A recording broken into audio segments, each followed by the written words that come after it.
भाई अगर हम मैं यार यही सोच रहा था कि यार अपना रोहित शर्मा ने जो कैप्टेंसी कर रहा है वो इस टाइम भाई बड़ी क्लास की कैप्टेंसी कर रहा है वो। बड़े मैं कह रहा हूँ कि कहते हैं बड़ी पॉन्टिंग, जैसे कि एक दौर में रिकी पॉन्टिंग करता था, या भाई एम एस धोनी, वो एम एस धोनी का वो असर उसके अंदर नजर आ रहा है मुझे रोहित शर्मा ने, जो भाई वो कंडीशंस को जिस तरीके से समझ के वो बंदा खेल रहा है।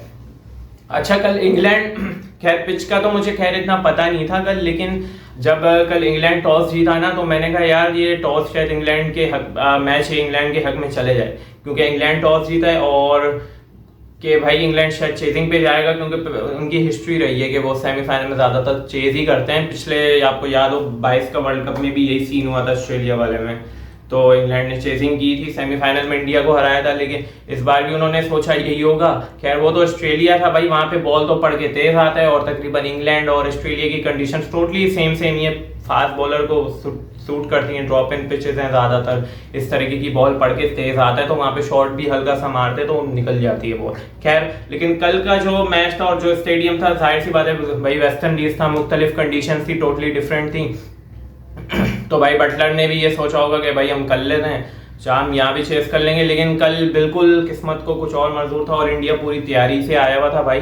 चार स्पिनर खिला रहे थे फुल तगड़े भाई, अपना कुलदीप, अक्षर, जडेजा, फुल मतलब मूड में आया हुआ था कल इंडिया कि भाई आज इंग्लैंड को मारना है। और जिस तरीके का स्टार्ट इंडिया ने लिया भाई, रोहित शर्मा सर भाई बहुत जबरदस्त ओपनिंग पे यार, इस तरीके की पिच पे भी भाई तो यार 39 बॉलों पे 57 मैं कहूंगा 100 के बराबर है। जिस तरीके की कल पिच थी, स्पिनरों को बॉल तकरीबन बैठ हुई थी, नीचे बॉल आके एक बाउंस के बाद ज्यादातर बॉलें बैठ हुई थी, और उस तरीके की पिच की कंडीशन पे ऐसा तेज खेलना, तो भाई मैं कहूंगा अब ये प्रॉपर यार मैं जितना करूं भाई, कैप्टन होते हुए बंदा पूरा फर्ज निभा रहा है कि भाई परफॉर्मेंस भी दे रहा है, अग्रेसिव अप्रोच के साथ आ रहा है, अपना टीम को भी लेके सही तरह चल रहा है। तो भाई बहुत जबरदस्त काफी इंप्रूवमेंट आई भाई रोहित शर्मा के अंदर, और क्या कैप्टेंसी की है उसने यार कल के मैच में, प्रॉपर स्पिनर को यूज किया उसने, और इस तरीके की पिच पे इंडिया ने 170 मार दिया। तो भाई मैं हर वीडियो में ये बोलता हूँ कि इंडिया की बैटिंग मिडल ऑर्डर में बहुत डेप्थ है, बहुत स्ट्रॉन्ग है इंडिया का मिडल ऑर्डर।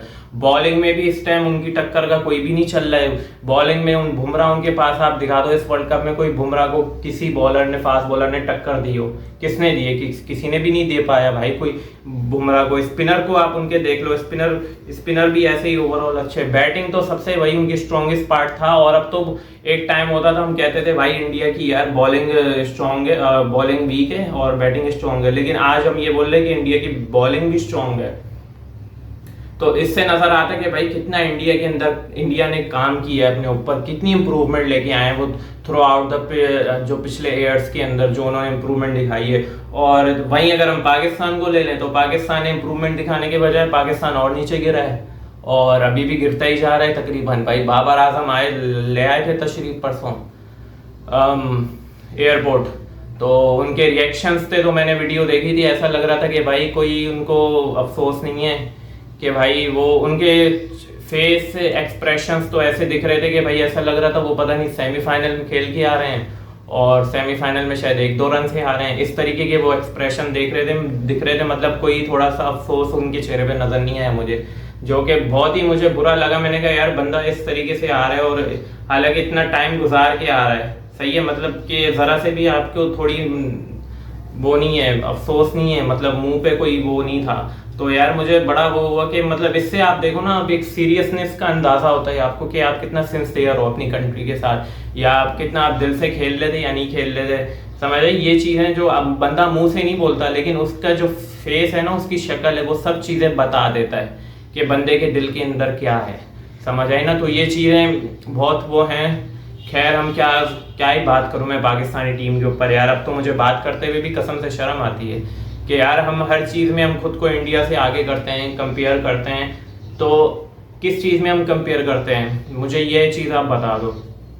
बचा क्या कि हम किस वे में इंडिया की क्रिकेट टीम को हम बोले कि हम उनसे बेहतर हैं। भाई वो रियलिटी ये है, किसी को बुरा लगे, वो हमसे 50-60 साल आगे निकल चुके हैं क्रिकेट में। जिस जो मॉडल वो क्रिकेट का फॉलो कर रहे हैं, अभी हम उसके करीब भी नहीं है और हमें पता भी नहीं कि वो मॉडल है क्या, कसम से बोल रहा हूँ। बिल्कुल भी हम उस मॉडल के करीब नहीं है, हम उसका एक जर्रा कहते हैं ना, उस चीज़ को भी हम फॉलो नहीं कर रहे इस टाइम। जो हमारी टीम का है हाल हुआ हुआ है, जो जिस अप्रोच से हम क्रिकेट खेलते हैं और जिस तरीके से हमने खेला है, ये चीज़ तो साबित है कि जो हमारे भी करंट बैट्समैन हैं, हमारे ओपनर हैं पाकिस्तानी टीम के अंदर, इनको ज़रा सी खराब पिच मिल जाए ना, ये कुछ भी नहीं वहाँ पे कर सकते, ना ये बाउंड्रीज लगा सकते हैं ना इनसे बॉल टच होती, खासतौर पे पावर प्ले के अंदर।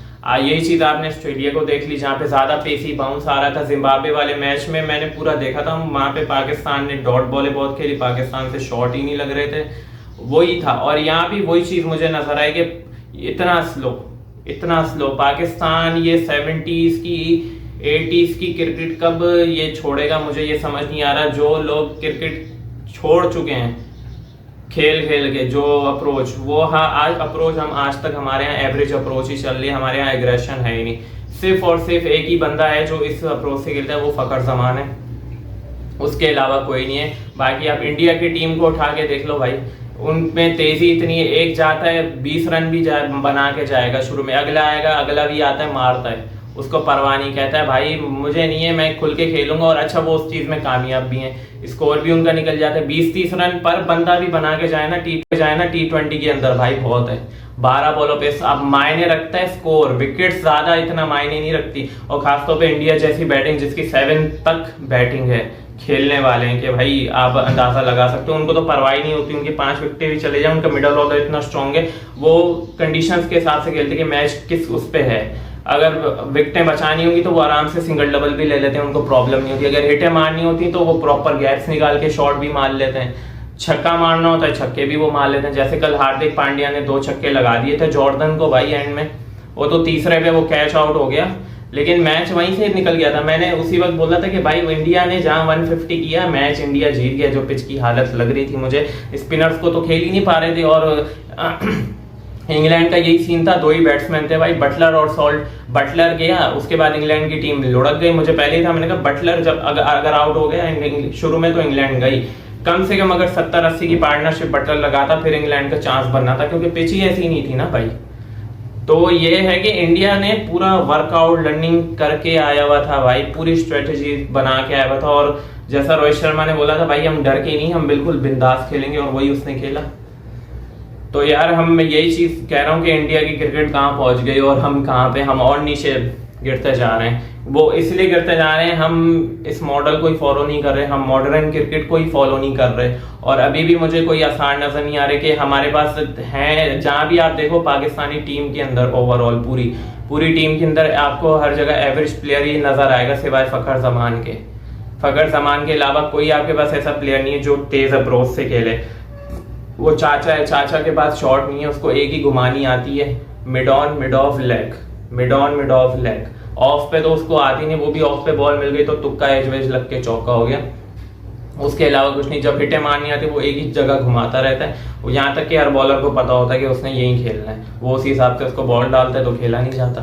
खैर यही चीज़ें हैं यार हमारे पास, हम बहुत चीज़ों में पीछे हैं इंडिया से, और पता नहीं हम कब होंगे। अभी तक हम बिल्कुल खामोशी इख्तियार है, अभी भी हमें पता नहीं है। चैंपियंस ट्रॉफी आपके सर पे खड़ी हुई है अगले साल पाकिस्तान में, और अभी तक मुझे कोई नज़र नहीं आ रहा, उम्मीद नज़र नहीं आ रही। खैर गाइस, अब तक के लिए यही था। अगर आपको मेरी वीडियो पसंद आती है तो please like share comment subscribe जरूर करें, और अगर आपने कोई सवाल पूछना है तो प्लीज़ कमेंट्स में लिखें, मैं उसका आपको आंसर दूंगा। सो गाइस टेक केयर, अल्लाह हाफिज़।